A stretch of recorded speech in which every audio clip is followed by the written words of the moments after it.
கன்னியாகுமரி மாவட்டத்துடைய மலைகள் உடைக்கப்படுவது மாவட்ட ஆட்சியருக்கு தெரியுமா இல்லையா? நீங்க என்ன உத்தரவு போடுறீங்க? அதான் 19ஆம் சட்டமன்ற உறுப்பினர் கோரிக்கை வைக்கிறாரு. என்ன கோரிக்கை வச்சாரு? அவர் முதலமைச்சர் ஆகணுங்கிற ஆசையில தானே கட்சி ஆரம்பிச்சிருக்காரு. கட்சி குறிப்பிட்டு எத்தனை பேர் வைப்பாங்க? ஒரு 2 பேர் பேரை சொல்லுங்க. தெருமுனை கூட்டங்கள் நடத்தக்கூடிய திரு சீமான் அவர்கள் ஒரு முறை கேரளா முதல்வர் பினராயி விஜயன் அவர்களை நேரில் சந்திச்சு அதை முறையிடலாங்கல்ல.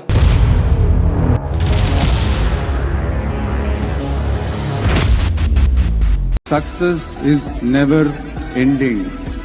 Failure is never final. வணக்கம் நண்பா நண்பி, மீண்டும் ஒரு நேர்காணலில் உங்களை எல்லாம் சந்திப்பதில் மிக்க மகிழ்ச்சி. தமிழக அரசியலில் ஆரம்பம் முதல் இன்று வரை போர்க்களத்தில் நிற்கக்கூடிய ஒரு கட்சி. பேச்சில் தூய்மை, அவர்கள் பேச்சில் ஒரு ஆக்ரோஷம், இதையெல்லாம் தாண்டி தமிழர் தமிழ்நாட்டை ஆள வேண்டும் என்ற ஒற்றை குறிக்கோளோடு பயணித்துக் கொண்டிருக்கக்கூடிய நாம் தமிழர் கட்சியினுடைய மாநில இளைஞர் பாசறையினுடைய ஒருங்கிணைப்பாளர் சகோதரர் ஹிம்லர். வணக்கம். வணக்கம். இந்த நாம் தமிழர் கட்சியில் நீங்கள் எப்படி வரீங்க? நாம் தமிழர் கட்சியில் வந்தது அப்படிங்கிறது 2016 காலகட்டத்தில் ஆனால் சீமானவர்களுடைய பேச்சுகள் சமூக வலைதளங்களில் பார்க்குறேன். அப்போ முகநூலில் தான், ஃபேஸ்புக்கில் ஆனால் சீமானவர்களுடைய பேச்சுகள் கேட்டதுக்கப்புறமா தான் நாம் தமிழருங்கிற ஒரு கட்சி இப்படி இருக்குது, இந்த மாதிரி தமிழ் தேசிய அரசியலை பேசுகிறார்கள். இன்னும் சொல்ல போனால் தமிழ் தேசியம் அப்படின்னா என்னன்னு நமக்கு தெரியாது. அப்போது ஆரம்பத்தில் காங்கிரஸில் இருந்தேன். காங்கிரஸில் கல்லூரி காலகட்டங்களில் காங்கிரஸில் இருந்தேன். காங்கிரஸில் சிஎஸ்ஐ பொறியியல் கல்லூரியில் காங்கிரஸ் கட்சியினுடைய மாணவர் காங்கிரஸ் தலைவராக இருந்தேன். அப்போ தேர்தல் எல்லாம் கல்லூரியில் நின்றேன். ஆனாலும் அப்போ நமக்கு அரசியல் புரிதல் எல்லாம் ஒன்றும் கிடையாது. சொந்தக்காரங்க, நமக்கு தெரிஞ்சவங்க, நண்பர்கள் எல்லாரும் காங்கிரஸில் இருக்கிறாங்க. அப்போ நம்ம அந்த அடிப்படையில் தான் காங்கிரஸில் இருந்தோம். எதுக்காக இருந்தோம், காங்கிரஸுடைய சித்தாந்தங்கள் என்ன, கொள்கைகள் என்ன, ஒன்றும் தெரியாது. சும்மா சேர்த்து விட்டாங்க, இருந்தோம். அதுக்கப்புறமா 2016 கல்லூரி முடித்த அந்த காலகட்டத்தில் தான் அந்த சீமானருடைய பேச்சுக்களை கேட்டு அதுக்கப்புறமா தான் அண்ணனுடைய பேச்சுக்களை கவனித்து அதுக்கப்புறமா தான் கட்சியில் வரேன். 2017 ஜல்லிக்கட்டு போராட்டம் நடக்குது. அப்போ நாகர்கோவிலில் நம்ம அந்த போராட்ட களத்தில் நான் பேசிய சில பேச்சுகள் சமூக வலைதளங்களில் அது பரவுனதுக்கப்புறமா நாம் தமிழர் கட்சியினர், கட்சியில் இருக்கக்கூடிய முக்கியமான நிர்வாகிகள் சிலர் தொடர்பு கொண்டு அழைச்சி அதுக்கப்புறமா நேரடியாக அரசியலில் வரேன். 2016 நீங்கள் அண்ணன் சீமானவர்களுடைய பேச்சுகள், சென்னையில் இருந்தேன் அந்த காலகட்டங்களில் அண்ணனுடைய பேச்சுக்களை கேட்குறேன். அதுக்கப்புறமா நம்ம ஊரில் நம்ம பகுதியை சார்ந்த நண்பர்கள் தான் என்ன பண்ணுறாங்கன்னா, 2016 தேர்தல் பரப்புரைக்காக அண்ணன் சீமானவர்கள் குளச்சல் பகுதிக்கு வர்றாங்க. அப்போ அந்த கூட்டத்துக்கு அழைச்சிட்டு போகிறாங்க. அப்போ நானும் சின்னதாக ஒரு ஆர்வத்தில் இருந்தேன் அண்ணனுடைய பேச்சுக்களை கேட்டு. அதுக்கப்புறமா அவங்க கூட்டத்துக்கு போய் அந்த முதல் கூட்டத்தில் அண்ணன் சீமானவர்களுடைய பேச்சுக்களை கேட்டதுக்கப்புறமா அந்த கட்சி நிர்வாகிகளுடைய சில நபர்களுடைய தொடர்புகள் கிடைக்குது. அப்புறமா ஒரு 2-3 நாள் தேர்தல் பரப்புரைக்காக சென்றேன். ஆனால் அப்போ நமக்கு களத்தில் இறங்கணும், அரசியலில் முழுமையாக நிற்கணும் அப்படிங்கிற ஈடுபாடெல்லாம் இல்லை. 2017 அப்புறமா தான் அது ஒரு பெரிய ஒரு நிகழ்ச்சியெல்லாம் இல்லை, சாதாரணமாக சின்ன சின்ன தேவைகள் கூட. இப்போ ஒரு எக்ஸாம்பிள் கன்னியாகுமரிக்கு உங்கள் தலைமுறை இல்லை மதுரைக்கு வரான்னு வச்சுங்களேன். இங்கேருந்து உங்கள் நிர்வாகிகள்லாம் போவாங்க, முக்கிய நிர்வாகிகள் போவாங்க. போயிட்டு ரொம்ப செலவாகும். ஒரு வண்டி 2 வண்டி ஆள் கொண்டு போவாங்க. போகும்போது எப்போவுமே செலவு பண்ணிகிட்டு இருந்தால் எப்போ தான் ஆட்சியில் பிடிக்கிறது, அதிகாரத்தில் பிடிக்கிறது, அவங்க குடும்பத்தை பார்க்கணும், ப்ளஸ் அவங்களை நம்பி இருப்பாங்க. இந்த செவர் விளம்பரங்கள், போஸ்டர்கள், இதுக்கெல்லாம் என்றைக்குமே கையிலேருந்து காசு போட்டால் அவர் எப்போவாச்சும் முதலமைச்சர் ஆகுவார், நமக்கு அண்ணன் நம்மளை காப்பாற்றுவாருங்கிற நம்பிக்கையில் தானே எல்லாரும் கட்சியில் பயணிக்கிறாங்க. எப்படி சொல்கிறீங்க? இப்போ நீங்கள் எப்போவுமே இல்லை, நான் கேட்குறேன், நல்ல ஒரு கேள்வி நீங்கள் அழகாக கேட்டீங்க. எப்போவுமே கட்சி காசை செலவு பண்ணிட்டு இருந்தால் எப்போது நல்லா இருக்கிறது அப்படின்னா, இப்போது நாம் தமிழர் கட்சி அதிகாரத்துக்கு வந்ததும் அதை வச்சு இவ்வளோ நாள் செலவு செஞ்ச காசை எப்போ சம்பாதிக்கலான்னு இருக்கிறாங்கன்னு கேட்குறீங்களா? நான் என்ன சீமான், நீ கட்சி ஆரம்பித்து முதலமைச்சர் ஆகலான்னு தான் இருக்கிறியா? அப்போ இதுக்கு உங்கள் தலைவர் சொல்வார், இல்லை நான் முச்சந்தில் உட்காந்து கட்சி ஆரம்பிச்சேன்னு கேட்பாரு. அப்போ அவர் முதலமைச்சர் ஆகணுங்கிற ஆசையில் தானே கட்சி ஆரம்பிச்சிருக்காரு. அப்போ அவங்க தொண்டனும் அப்படி தானே இருப்பான். எங்கள் தலைவர் எப்போவாச்சும் முதலமைச்சர் ஆயிடுவார், நான் எப்படியாவது பார்த்துட்டு தான் போவேன், எப்படியாவது எனக்கு தலைவர் எனக்கு அது என் ஒய்ஃபுக்கு ஒரு வேலைக்கு ரெடி பண்ணி தருவார், இல்லை என் ஃப்ரெண்டுக்கு ஒரு வேலைக்கு ரெக்கமெண்டேஷன் வரும். இந்த நம்பிக்கையில் தானே ஒருத்தன் கட்சியில் இல்லை உறுதியாக இல்லை. நீங்கள் சொல்ல இந்த கருத்தில் நான் முழுமையாக மாறுபடுறேன். ஏன் இப்படி ஒரு கேள்வி, இப்படி ஒரு கருத்து உங்களுக்குள்ள எழுது பார்த்தீங்களா, அதே நான் வருத்தப்படுறேன். ஏன் வருத்தப்படுறேன்னா, இங்கே அரசியல் அப்படிங்கிறது இப்படி தான் கட்டமைக்கப்பட்டிருக்கு. இது நாள் வரை நீங்கள் பெருந்தலைவர் காமராஜருக்கு பிறகு 50 ஆண்டு காலம் தமிழ்நாட்டில் இருந்த அரசியல் என்பது இந்த கேட்டீங்கல்ல கேள்வி, அந்த அரசியலுடைய அவல நிலை தான் நீங்க எழுப்பி கொண்டிருக்கக்கூடிய இந்த கேள்வி. உங்க மேல எனக்கு வருத்தம் இல்லை, ஆனா இந்த கேள்வியை கேட்கக்கூடிய அளவுக்கு தான் இந்த சமூகத்துல அரசியல் கட்டமைக்கப்பட்டிருக்கு. என்னன்னா அரசியல் கட்சி இல்ல, எனக்கு புரியுது, நான் புரிஞ்சுக்கிட்டேன். சாதாரண ஒரு நண்பர் நாம் தமிழர் கட்சியில இருக்கான்னு வச்சுங்களேன், அவனுக்கு ஒரு ஆசை இருக்கும், எனக்கு எப்படியாச்சும் ஒரு சட்டமன்றம் ஆகணும், பாராளுமன்ற உறுப்பினர் ஆகணும்னு ஆசை இருக்கும். அவன் இருக்கிற காசு, வேலை செய்யறது, தொழில் பார்க்கறது, எல்லா பணத்தையும் உள்ள போடுறான். அண்ணன் வரும்போது நாளைய தமிழகமே எல்லாம் போட்டு போஸ்ட் அடிக்கிறான். எதுக்கு அவன் அடிக்கிறான்? என்னைக்காச்சும் தன்னுடைய ஆசை நிறைவேறாதுங்கிற ஒரு இதுல தான் அடிக்கிறான். அப்படித்தானே அந்த போஸ்ட் அடிக்கிறான். அதுல கீழே சின்னதா அவன் படம் வச்சிருப்பான். எதுக்கு? அந்த ஆசை. இப்ப 2036 சீட்டு வேணும்னா இப்பவே அதுக்கு அடித்தளம் போடணும். அவர் சீமான் எப்பெல்லாம் வருவாரோ அப்ப எல்லாம் நாகர்கோவில் இருந்து மார்த்தாண்டம் கலையக்காவல் வரைக்கும் போஸ்ட் வைக்கணும். அது ஒரு இன்வெஸ்ட்மெண்ட் தானே. நீங்க இப்போ கேட்குறீங்கல்ல, நீங்கள் நான் ஒரு கேள்வி கேட்குறேன் உங்ககிட்ட. கன்னியாகுமரி மாவட்டத்தை எடுப்போம். நீங்கள் கன்னியாகுமரி மாவட்டத்துக்கு ஸ்டாலின் அவர்கள் வருகிறார். அங்கே பதாகைகள் யார் வைப்பா? ஒரு குறிப்பிட்ட எத்தனை பேர் வைப்பாங்க? யாருக்கு பொறுப்பில் இருக்காங்களோ அவங்க வைப்பாங்க. ஒரு 2 பேர் பேரை சொல்லுங்களேன்.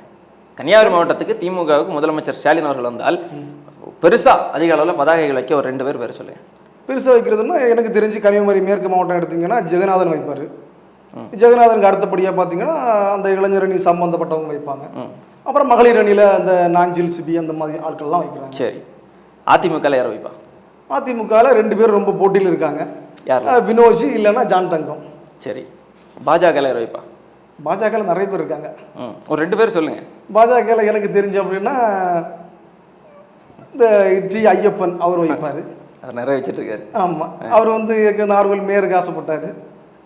அதுக்கப்படியாக பார்த்தீங்கன்னா நம்ம இந்த பக்கம் பார்த்தீங்கன்னா இந்த கொல்லங்கோடு அருண்குமார், அப்புறம் இந்த வினோத், சரி, இந்த மாதிரி நிறைய பேர்லாம் இருக்கிறாங்க. நீங்கள் சொன்ன நபர்கள் எல்லாருமே அவர்களுடைய கை காசப்பட்டு கட்சியினுடைய தலைவர் வருகிறாருனாலே அவங்களுக்கு பல லட்சங்கள் பதாகைக்கே செலவு செய்கிறாங்க. நாம் தமிழர் கட்சியினுடைய தலைமை ஒருங்கிணைப்பாளர் அண்ணன் சீமான் அவர்கள் கன்னியாகுமரி மாவட்டத்துக்கு வர்றாருன்னா எத்தனை பேருடைய பதாகைகளை நீங்கள் பார்த்துருக்கீங்க? மற்ற கட்சி இப்போது ஸ்டாலின் வருகிறார் என்றால் திமுகவின் நபர்கள் எல்லாம் சொன்னீங்க பதாகைகள் இருக்கணும். அது மாதிரி நாம் தமிழர் கட்சியிலிருந்து ஒரு 2 பேருக்கு பேரை சொல்லுங்கள். இவங்க பதாகைகள் இவங்க படம் பெருசாக போட்டு கன்னியாகுமரி மாவட்டம் முழுக்க சீமான் அவர்கள் வருகிறார் என்றால் இவர்களுடைய பதாகை இருக்கணும். 2 பேருக்கு பேரை சொல்லுங்களேன். இல்லை, குறிப்பிட்டு அதுதான் நான் சொல்கிறேன். என்னன்னா அவங்க தலைவர்கள் தொண்டர்களுக்கு சம்பாதிச்சு கொடுக்குறாங்க. நீங்க சம்பாதிங்க, எங்களை மாதிரி நீங்களும் சம்பாதிச்சுக்கீங்கன்னு திருடுங்க. நான் பெருசா திருடுறேன், நீ சின்னதா திருடு. நான் ஒட்டுமொத்த நாட்டையும் கொள்ளையடிக்கிறேன், நீ உன் மாவட்டத்தை கொள்ளையடி. ரோடு போடுறதுக்கு 50 கோடி ஒதுக்குனா நீ 25% கமிஷனை வாங்கு. அதை நாங்கள் செய்யணும் நீங்கள் எதிர்பார்க்குறீங்க. அதை செய்வதற்கு நாங்கள் அல்ல, இந்த அரசியலை ஏற்று எங்களுடைய கட்சியினரும் இல்லை. அது கட்சியில் பயணிக்கக்கூடிய எல்லோருமே அதை சொல்லுவார்கள். இப்போ நீங்கள் சீமான் அவர்கள் வருகிறார் என்றால் பதாகைகள் வைக்கிறோம், எல்லோரும் கொஞ்சம் கொஞ்சமாக போட்டு எல்லோரும் சேர்ந்து அடிக்கக்கூடிய பதாகைகளாகத்தான் இருக்கும். நீங்கள் மற்ற ஒரு தனிநபரை முன்னிறுத்தி நான் கன்னியாகுமரின்னா இவர் தான், நீங்கள் சொன்ன மாதிரி ஜெகநாதன் தான், இல்லை கன்னியாகுமரி தான்னா அவர் தான், அப்படி இல்லை. நாம் தமிழர் கட்சி, நாம் தமிழர் நீங்கள் இதுவரை பார்த்த அரசியலுக்கு எல்லா விதத்திலும் முற்றிலும் மாறுபட்ட ஒரு அரசியல் தான் நாம் தமிழர் கட்சி. இல்லை, நாம் தமிழர் அரசியல் முற்றிலும் மாறுபட்ட அரசியல் தான். ஆனால் என்ன பிரச்சனைனா தொண்டர்களை வறுமையாக்கித்தான் அந்த அரசியல் நடத்தணும். தொண்டர்கள் நாங்களே வருத்தப்படலை, நீங்கள் ஏன் இவ்வளோ வருத்தப்படுறீங்கன்னு கேட்குறீங்க. அப்படி இல்லையே, வேற என்ன குற்றச்சாட்டு வைக்க முடியும்? வேற என்ன குற்றச்சாட்டு வைக்க முடியும்? நீங்கள் ஒரு சீமான் சொல்றது தான் கேட்கணும்னு சொல்றாங்க அப்படின்னு சொல்றாங்க இல்லையா, ஒரு குற்றச்சாட்டு. வேற யார் சொல்றது கேட்கணும்? கட்சியினுடைய தலைமை ஒருங்கிணைப்பாளர் அந்த சீமான் வேட்பாளர் சீமானே முடிவு பண்றாரு. திமுக யார் முடிவு பண்றாரு? கட்சி தலைவர். இப்போ ஐயா ஸ்டாலின் அவர்கள் 2 வாரம் முன்னாடி என்ன அறிக்கை வெளியிட்டு இருந்தாரு? வேட்பாளரை கட்சி தலைமை முடிவு செய்யும் சொன்னாரா இல்லையா? அந்த கட்சி இல்லைங்க, எந்த கட்சியாக இருந்தாலும் கட்சியினுடைய தலைமை தான் வேட்பாளரை முடிவு செய்யும். கட்சியினுடைய தலைமை தான் நிர்வாகிகளை முடிவு செய்யும். கட்சியினுடைய தலைமை தான் கட்சியினுடைய முடிவுகளை எடுக்கும். நீங்க ஒரு கட்சியில லட்சக்கணக்கான உறுப்பினர் இருப்பான், ஒவ்வொருத்தருக்கும் ஒவ்வொரு கருத்து இருக்கும். ஒவ்வொருவருடைய கருத்தையும் கேட்டு கட்சி தலைமை முடிவெடுக்க முடியாது. ஒரு கட்சி, அதிலும் வளர்ந்து வரக்கூடிய ஒரு கட்சி இப்படித்தான் செயல்பட முடியும். இந்த கட்சி இப்படி செயல்படக்கூடிய காரணத்தால் தான் இந்த கட்சி மெல்ல மெல்ல வளர்ந்து வருகிறது. நீங்க 2 திராவிட கட்சிகள், பணபூதங்கள், பல கோடிகளை இறைச்சிட்டு இருக்கிறான். இந்த கட்சிகளை தாண்டி ஊடக வெளிச்சம் எங்களுக்கு கிடையாது.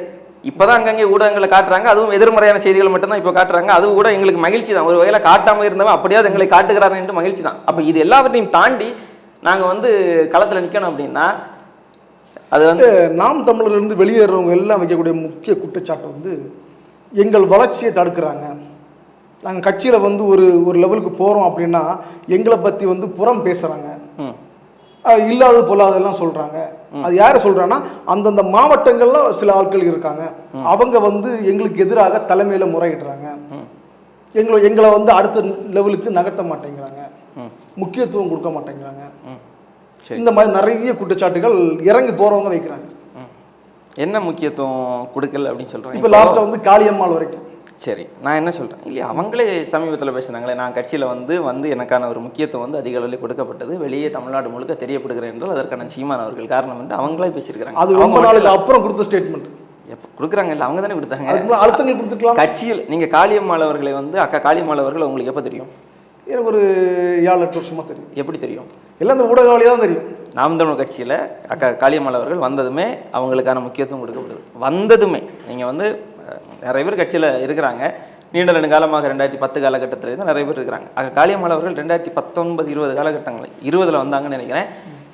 19 காலகட்டத்தில் நாடாளுமன்ற தேர்தலுக்கு வந்தாங்க. வந்ததும் உடனடியாக அக்கா காளியம்மாள் அவர்களுக்கு வட சென்னை நாடாளுமன்ற தொகுதியினுடைய வேட்பாளராக அவங்களுக்கு வந்து வாய்ப்பு கொடுக்கப்படுகிறது. இது முக்கியத்துவமாக இல்லையா? அவர்களுக்கு கட்சியினுடைய மாநில மகளிர் பாசறையினுடைய ஒருங்கிணைப்பாளராக பொறுப்பு உடனடியாக கொடுக்கப்படுகிறது. இது முக்கியத்துவமா இல்லையா? என்ன முக்கியத்துவம்? வெளியேறக்கூடிய நபர்கள் எல்லாருமே யாரு? நான் மண்டல செயலாளர், நீங்க மண்டல செயலாளர்னு சொல்றீங்க. அதை விட பெரிய முக்கியத்துவம் நாம் தமிழ் கட்சியில் என்ன இருக்க போகுது? மாவட்ட செயலாளர், அதை விட பெரிய முக்கியத்துவம் என்ன இருக்க போகுது? உங்களுக்கு என்ன சிலருக்கு என்ன பிரச்சனை அப்படின்னா, நான் மாவட்ட செயலாளர், என்னை தாண்டி யாரும் வந்துடக்கூடாது அப்படின்னு இவர்கள் உள்ளுக்குள்ளாடி சிக்கலை ஏற்படுத்தக்கூடிய காரணத்தால் தான் இவர்கள் கட்சியிலிருந்து வெளியேறுகிறார்கள், இல்லை என்றால் வெளியேற்றப்படுகிறார்கள். நீங்க சொன்னது இந்த நாம் தமிழர் கட்சியில் மட்டும் பொருந்துமா, இல்லை எல்லா கட்சியிலும் வந்து இருக்கா? இப்போ புதிய இப்போ அண்ணன் விஜய் அவர்களுடைய தமிழக வெற்றி கழகம் வந்திருக்கு. கட்சி ஓராண்டு தான் ஆகுது. எவ்வளவு பிரச்சனைகள், எத்தனை பேர் வெளியேறாங்க, எத்தனை பேர் உள்ளுக்குள்ளாடி சண்டை போடுறாங்க. அவ்வளவு சண்டை. நாம் தமிழர் கட்சி 10 ஆண்டு காலம், கிட்டத்தட்ட நாங்கள் 15 ஆண்டு காலம் கடந்து விட்டது கட்சி. ஒரு 15 ஆண்டு காலம் கடந்ததற்கு பிறகு இனி கட்சி வந்து வளர்ந்து வரக்கூடிய இடத்துல இது மாதிரி சிக்கல்கள், சின்ன சின்ன முரண்கள் வருவது இயல்பான ஒன்று தான். மற்ற கட்சிகளை ஒப்பிடுகிற அளவில் நாம் தமிழ் கட்சியில் மிக மிக குறைவது. இப்போ தமிழக வெற்றி கழகத்தில் அவ்வளவு அடித்தடி நடக்குது, அவ்வளவு நடக்குது. ஒருவர் தான் வெளியே இருக்காங்க. யாரு? அது நம்ம கோயம்புத்தூர் சார்ந்த இல்லை, நீங்கள் மாவட்ட நிர்வாகிகள் வந்து நியமனம் செய்தார்கள் இல்லையா? அப்போ எத்தனை காசு வாங்கிட்டு பொறுப்பு போடுறாங்க இதெல்லாம் நேரடியாக அந்த கட்சியினுடைய, நான் தமிழக வெற்றி கழகத்தை எல்லாம் விமர்சனம் செய்யணும்னு நான் வரல. நீங்கள் கேட்கறதுனால நான் பதில் சொல்கிறேன். நம்ம வந்து கட்சி தமிழக வெற்றி கழகத்தை பொறுத்த வரைக்கும் நமக்கு வந்து முரண்பாடுகள் விமர்சனங்கள் உண்டு. நம்மளுடைய எதிரி திராவிட முன்னேற்ற கழகம். திராவிட முன்னேற்ற கழகத்தை நான் சொல்கிறேன். தமிழக வெற்றி கழகத்தை தான் உங்கள் தலைவர் வரவேற்றார். தமிழக வெற்றி கழகம் அவர் வந்து முதல் மேடையில் வந்து முதல் மாநாட்டில் பேசுகிறாரு. பேசுவதற்கு முன்பு வரைக்கும் அவருடைய அரசியல் வருகையை வரவேற்றோம். அதே நேரத்தில் அவர் முன்வைத்த அரசியலை நாங்கள் எதிர்த்தோம். இப்போதும் அப்படிதான். நாங்கள் ஒரு 15 ஆண்டு காலமாக இங்கே வந்து தமிழ் தேசிய அரசியல் மெல்ல மெல்ல வந்துட்டு இருக்கு. நீங்கள் இல்லாத திராவிட தேசியத்தை, இல்லாத திராவிட சித்தாந்தத்தை இங்கே வந்து திராவிடம் தான் படிக்க வைத்தது, திராவிடம் தான் இந்த மண்ணினுடைய அரசியல் என்று சொல்லி ஒரு போலியான கட்டமைப்பை 50 ஆண்டு காலமாக உருவாக்கி வைத்து தமிழர் அடையாளங்கள், தமிழர் எல்லாமே தமிழ் திராவிடம், தமிழ் என்றால் திராவிடம் என்கிறார்கள், தமிழர் அடையாளமா திராவிட அடையாளம், தமிழர் கலைகளா திராவிட கலைங்கிறாங்க, தமிழர் நாகரிகமா திராவிட நாகரிகம் என்கிறார்கள், தமிழ் மொழியையே திராவிட மொழி என்று இல்லாத ஒன்றை சொல்லிக் கொண்டிருக்கிறார்கள். அப்போ அதை உடைக்கக்கூடிய ஒரு வரலாற்று கடமையை நாங்கள் செஞ்சுட்டு இருக்கிறப்போ நீங்கள் திடீர்னு வந்து தமிழ் தேசியமும் திராவிடமும் ஒன்று தான் அப்படின்னா அப்போ அதை நாங்கள் எதிர்க்க தான் செய்வோம். அது கொள்கை ரீதியில் நாங்கள் எதிர்க்கிறது வேற. கொள்கை ரீதியில் இப்போதும் எங்களுடைய கொள்கை தமிழ் தேசிய கொள்கை, அதில் நாங்கள் ரொம்ப தெளிவாக இருக்கோம். அதற்கு எதிரான ஒரு கொள்கையை யார் கொண்டு வந்தாலும் அதை நாங்கள் அரசியல் ரீதியாக எதிர்ப்போம். அரசியல் ரீதியான எதிர்ப்பு தானே தவிர தனி மனித எதிர்ப்போ தனி மனித விருப்பு வெறுப்போ இதெல்லாம் இல்லை. அதை வந்து நீங்கள் வந்து தமிழக வெற்றி கழகத்தை சார்ந்தவர்களை புரிந்து கொள்ளணும். நீங்கள் இல்லை ஆக்சுவலாக வந்து என்னென்னா, ஆரம்பத்தில் நீங்கள் என்ன எதிர்பார்த்தீங்க? நம்ம கொள்கை நம்ம கோட்பாடுக்கு ஏற்றபடி தமிழக வெற்றி கழகத்தினுடைய தலைவர் வருவார் அப்படின்னு எதிர்பார்த்தீங்க. கொஞ்சம் மாறுபட்டு அவர் ஒரு தனி பாணிங்கில் வரும்போது நீங்கள் அதை எதிர்க்கிறீங்க. ஏன்னா உங்களுக்கு சாதகமாக இருந்தால் நீங்கள் வரவேற்கீங்க, உங்களுக்கு எதிராக இருந்துச்சுன்னா நீங்கள் வந்து விமர்சிக்கிறீங்க. இல்லை, எங்களுக்கு சாதகம் எங்களுக்கு பாதகம் அப்படிங்கிறது கிடையாது. நான் ஏற்கனவே சொன்னது போல் நாம் தமிழர் கட்சியை பொறுத்த வரைக்கும் நாம் தமிழர் கட்சி, ஆனால் சீமான் அவர்கள் கட்சியினர் நாங்கள் எல்லோருமே யாரையுமே இவர் வந்து இந்த நபர் எங்களுக்கு வேண்டப்பட்டவர் அதனால் இவரை ஆதரிப்போம், இவர் எங்களுக்கு வேண்டாதவர் அதனால் எதிர்ப்போம் அப்படி நாங்கள் யாரையுமே பார்ப்பதில்லை, இதுவரை பார்த்ததும் இல்லை, இன்னைக்கு இதுக்கு மேலே பார்க்க போவதும் இல்லை. தனிநபரை பார்த்து நாங்கள் எங்களுடைய அரசியல் நிலைப்பாட்டை முடிவு செய்வதில்லை. மாறாக அந்த தனிநபர்கள் முன்வைக்கக்கூடிய அரசியல், அவர்களுடைய சித்தாந்தங்கள், அவர்களுடைய தத்துவங்கள் அது எப்படி இருக்கிறது என்பதை பொறுத்து தான் எங்களுடைய விமர்சனத்தை வைக்க வேண்டுமா, இல்லை அவர்களை நம்ம வந்து ஆதரிக்க வேண்டுமா, வரவேற்க வேண்டுமா என்கிற முடிவை எடுப்போம். அது எல்லோருக்கும் அது பொருந்தும். இல்லை, அதாவது திராவிட முன்னேற்ற கழகத்தில் இப்போ செய்தியாளராக செய்தி தொடர்பாளர் இருக்கக்கூடிய காமாட்சி நாயுடு அவர்கள் என்ன சொல்கிறாருன்னா, திராவிடம் வந்து விரிஞ்சு கிடக்குது, தமிழ் தேசம் வந்து சின்ன சுருங்கி இருக்கு, நான் வந்து தெலுங்கு பேசினாலும் தமிழன் அப்படின்னு ஒரு இது வைக்கிறேன். அது எப்படி தெலுங்கு பேசினாலும் தமிழன் என்றால் நீங்கள் உங்களுடைய இனத்திற்கு பெரிய ஒரு துரோகத்தை செய்கிறீர்கள். தன்னுடைய இனத்திற்கு துரோகி. நாயுடு பேரவை வச்சிருக்காரு. அப்ப நாயுடு பேரவையினுடைய தலைவராக இருந்து இப்போ திராவிட முன்னேற்ற கழகத்தில் ஐக்கியமாயிட்டாரு. அப்ப அவர் என்ன சொல்றாருன்னா, எங்களை வந்து திராவிடம் தான் எங்களை வந்து ஒரு என்ன சொல்றது, ஒரு பெரிய அளவுல எங்களுக்கு வந்து ஆதரவு கொடுக்குது. தமிழ் தேசம்னா சென்னையில இருந்து கன்னியாகுமரி அதோட சுருக்கிடுவாங்க. திராவிடம் வந்து எங்களுக்கு ஆதரவு கொடுக்குதுன்னு சொன்னீங்க இல்லையா? யாருக்கு ஆதரவு கொடுக்குது? எல்லாருக்குமா? திராவிட நாடு எல்லாருக்கும்னா அவர் காமாட்சி நாயுடு தெலுங்கு பேசுவோர் என்று தன்னை அடையாளப்படுத்துகிறார். தெலுங்கர்களுக்கு ஆதரவு கொடுக்குதுன்னு அது சிறந்த திராவிடரும் திருநாடு தானே. அது என்னது, எப்போ வந்துச்சு? அது எப்ப வந்துச்சுன்னு முக்கியம் இல்ல. நீங்க திணிக்கிறீங்க. நீங்க நான் என்ன சொல்றேன், நீங்க வந்து திணிக்கிறீங்க. திராவிடம் என்கிற வந்து இலக்கியத்துல இருக்கா? சங்க இலக்கியத்தில் தமிழர்கள் தங்களை திராவிடர்கள் என்று குறிப்பிட்டார்களா? இலக்கியத்தில் திராவிடம் இருக்கிறதா? சிவப்பதிகாரம், இந்த குண்டலகேசி, மணிமேகலை சொல்றீங்க. இது நான் தொல்காப்பியத்திலிருந்தே வருகிறேன். தொல்காப்பியத்துல சான்று சொல்லுங்க. தமிழ் இருக்குது, தமிழர் இருக்கிறது, தமிழ் இலக்கியங்களில் இருக்கிறது, தமிழ் நாடு இருக்கிறது. திராவிடம் இருக்கிறதா? திராவிட நாடு இருக்கிறதா? எங்க இருக்குது திராவிடம்? திராவிடம்ங்கிற சொல்லே சமஸ்கிருத சொல்லுங்க. இது எங்க இருந்து வருது திராவிடம்? இது வந்து கன்னியாகுமரி மாவட்டம். தமிழ்நாட்டுக்கு முன்னாடி சேர்க்கறதுக்கு முன்னாடி திருவாங்கூர்ல இருந்துச்சு. அப்ப இது தமிழ்நாடு கிடையாது. அப்படி இல்லை. எப்போ திருவிதாங்கூர்ல இருந்துச்சு? திருவாங்கூர்ல நம்ம காமராஜர் எந்த காலகட்டம்? எந்த காலகட்டம்? காமராஜர் காலத்துக்கு முன்னாடி. சரியா சொல்லுங்க, எந்த காலகட்டத்தில் இருந்துச்சு? காமராஜர் காலத்துக்கு முன்னாடி. அப்படி சொல்ல முடியாதுல்ல. காமராஜர் காலத்துக்கு முன்னாடினா 1900 சொல்லலாம், கிமு 100 சொல்லலாம். முதலமைச்சராக 18 நான் சொல்றேன் 18ஆம் நூற்றாண்டுல திருவிதாங்கூர் என்கிற சமஸ்தானம் உருவாக்கப்படுது. சரியா? ஐயா வைகுண்ட சுவாமி அந்த கோயில் 18ஆம் நூற்றாண்டுல தான் திருவிதாங்கூர் சமஸ்தானம் உருவாக்கப்படுது. அந்த 18ஆம் நூற்றாண்டுக்கு முன்னாடி இந்த நிலப்பரப்பு என்னவா இருந்துச்சு? குமரி கண்டமா இருந்துச்சு, வேணாடாக இருந்துச்சு. வேணாடா இருந்துச்சு. நீங்க கிட்டத்தட்ட குமரி முனையிலிருந்து கிட்டத்தட்ட திருவனந்தபுரம் வரைக்கும் அது வந்து உங்களுக்கு வந்து வேணாடாக இருந்தது. அதுக்கு முன்னாடி போனீங்கன்னா அது பெரிய வரலாறு, நீண்ட நெடிய வரலாறு நம்ம பேசலாம். காலகட்டத்திலேயே ஒவ்வொரு பிரிக்கிறாங்க. அப்படி சொல்ல முடியாது. இருங்க, நாளைக்கே கன்னியாகுமரியில இருந்து மார்த்தாண்ட தனியா பிரிப்பாங்க. அப்படி இல்லை. பிரிக்கப்பட்டாலும் நான் என்ன சொல்றேன்னா, தொல்காப்பியம் வந்து தமிழின் மூத்த இலக்கியம், உண்மை வாய்ந்த இலக்கியம் தொல்காப்பியம். வடவேங்கடம் தென்குமரியாயிடை தமிழ் கூறும் நல்லுலகு தொல்காப்பியம் சொல்லுது. சரி, அப்போ வடவேங்கடம் தென்குமரியாயிடை தமிழ் கூறும் நல்லுலகு என்றால் தென்குமரி தமிழர் நிலப்பரப்பினுடைய தென் எல்லையாக குமரி நிலப்பரப்பு தான் இருந்தது என்று சொல்லி நீங்க சொன்ன காமராஜர் காலத்துல சொல்லல, திருவிதாங்கூர் சமஸ்தான காலத்துல சொல்லல, வேணாட்டின் காலத்துல சொல்லல, சோழரம்பர்களின் ஆட்சி காலத்தில், சேரர்களின் ஆட்சி காலத்தில் அப்ப சொல்லல, தொல்காப்பியர் காலத்திலேயே சொல்லப்பட்டிருக்கிறது. இந்த நிலப்பரப்பு தமிழர் நிலப்பரப்பினுடைய தென் எல்லை என்று சொல்லி அதை உணர்ந்த காரணத்தால் தான் இந்த மண்ணின் மகன் பிறந்த நமது குமரி தந்தை மார்ஷல் நேசமணி அவர்கள், நீங்க மலையாளிகள் இந்த குமரி நிலப்பரப்பை கேரளாவோடு நாங்கள் கேரளா என்கிற புதிய மாநிலத்தை உருவாக்கி அந்த மாநிலத்தின் ஒரு பகுதியாக கன்னியாகுமரியை இன்றைக்கு கன்னியாகுமரியாக இருக்கக்கூடிய இந்த குமரி நிலப்பரப்பை இணைப்போம் என்று ஐக்கிய கேரளம் என்கிற முழக்கங்களை முன்வைத்த போது எங்களுக்கும் அதற்கும் துளியும் சம்பந்தம் கிடையாது. நாங்கள் ஒருபோதும் கேரளாவோடு வரமாட்டோம். நாங்கள் இன்றைக்கு நேற்றைக்கல்ல, ஆதிகாலம் தொட்டே தமிழர் நிலப்பரப்பினுடைய தென்னிலையாகத்தான் இருந்தோம். நாங்கள்